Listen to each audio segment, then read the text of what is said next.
Here we go, you guys. Live with the Chemies, rocking and rolling here. And like I always say, you're rolling with the Chemies. And when you're doing that, you're eating good.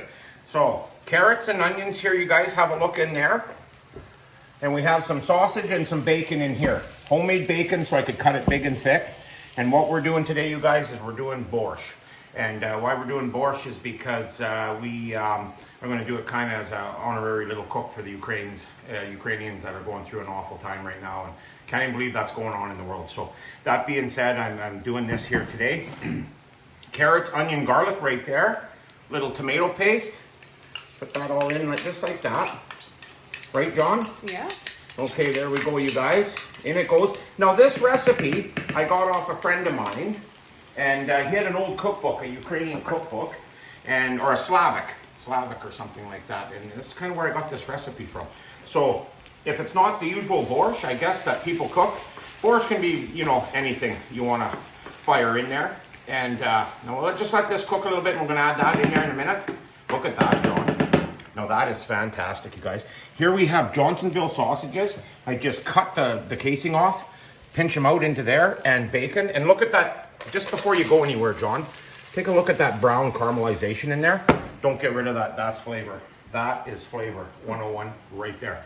So I've cooked that down. Now, Johnny was nice enough to do these beets for me and swirled them. So what I'm going to do is I put them in here, and then I just kind of take my spoon, just like so. In that goes. Now it's going to soften while it fries a bit, and then I just give it a couple of these like this with my flipper.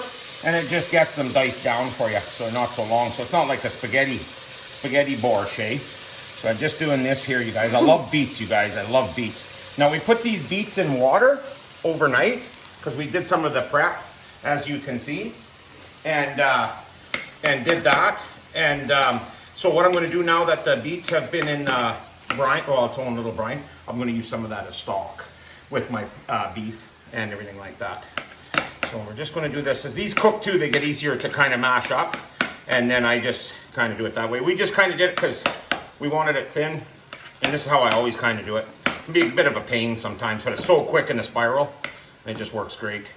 Now I grew up, my mom would make borscht, I remember. And when I was a kid, I'd be like, I'm not eating that. Just the sound borscht.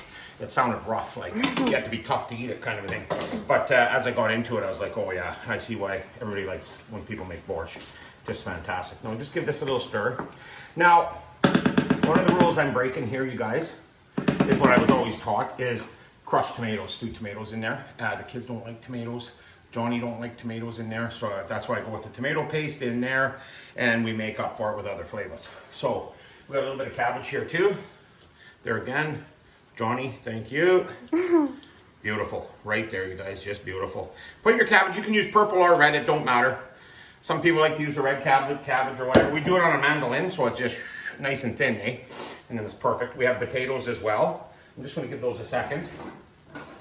And now, I hope everybody likes sour cream with their borscht, because I sure do. Lots of dill, fresh dill. If you don't have dill, I mean, that's kind of you really need dill. I'm not even, well, something happens that you're trying to make the soup and you don't have any dill, use parsley, but dill's the ticket right there. And I'll start adding dill here as I go along. And another trick you can do with the dill, you guys. Let's just make sure that's dill. Yeah. Another trick you guys can do with the dill is I get fresh dill sometimes if it's the right season, like summertime or fall or spring. Grow it in the backyard on the deck. And I'll put it in cheesecloth. Just pick it fresh, put it in cheesecloth, wrap it up, make it like a little tea bag, and just hang it in there and let it steep in there. And you don't get all them big chunks. And then I take it out of the steeper and I give it a dice like this, and back in it goes. That easy. And it's fantastic. A little shot of whiskey here. Just kidding, it's Diet Coke. So that being said, I'm going to ramp these up a little bit. This is coming and cooking really nice. Like I said, that's onion and garlic in there and carrots. I just get the carrots kind of softening up in there. That's going to go in here, of course. And we'll just do this here nice. Just like that.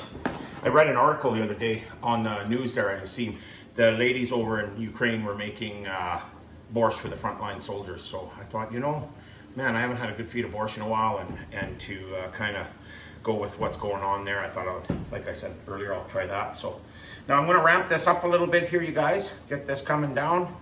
Let me get this steaming. See, I just put this back in Not all of it, but quite a bit of it.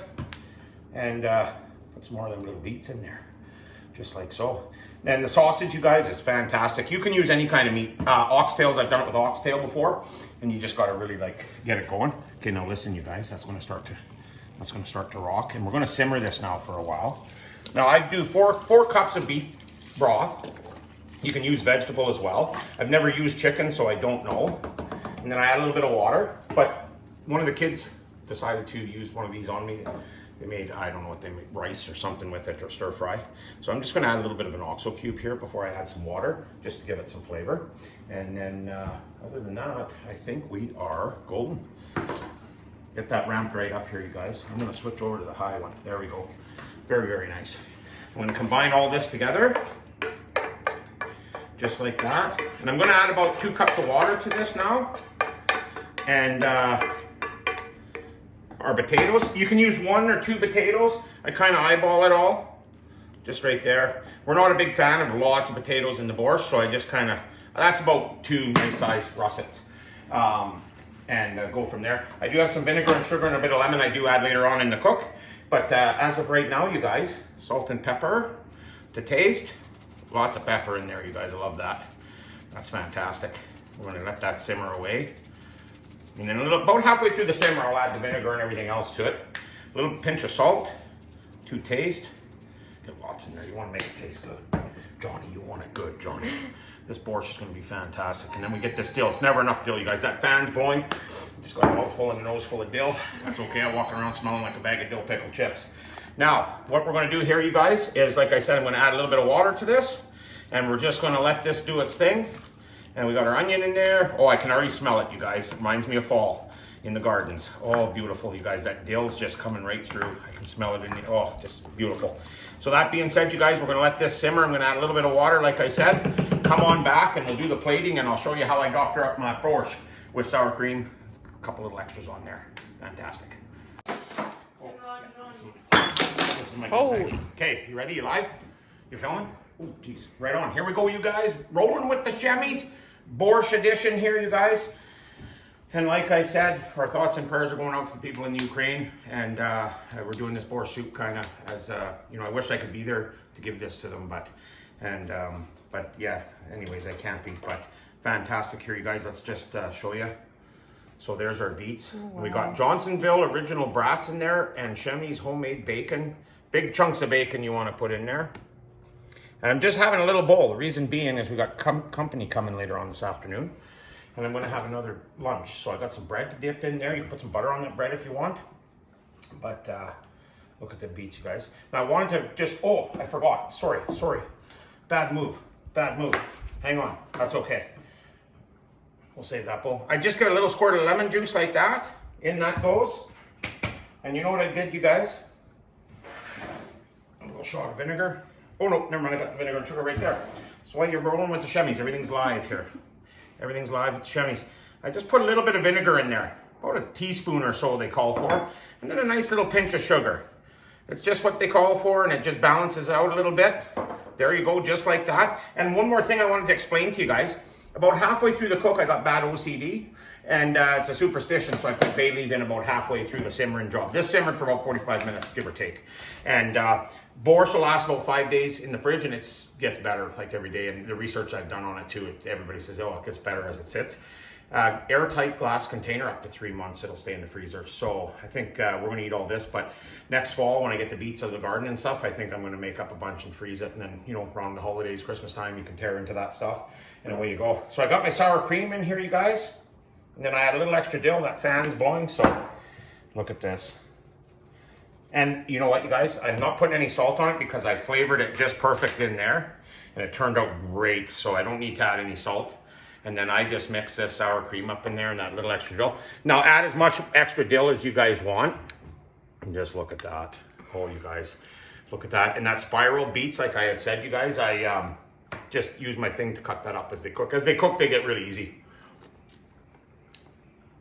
Oh, man, I'm not just saying this, but like, I think that's one of the best borscht I've ever made.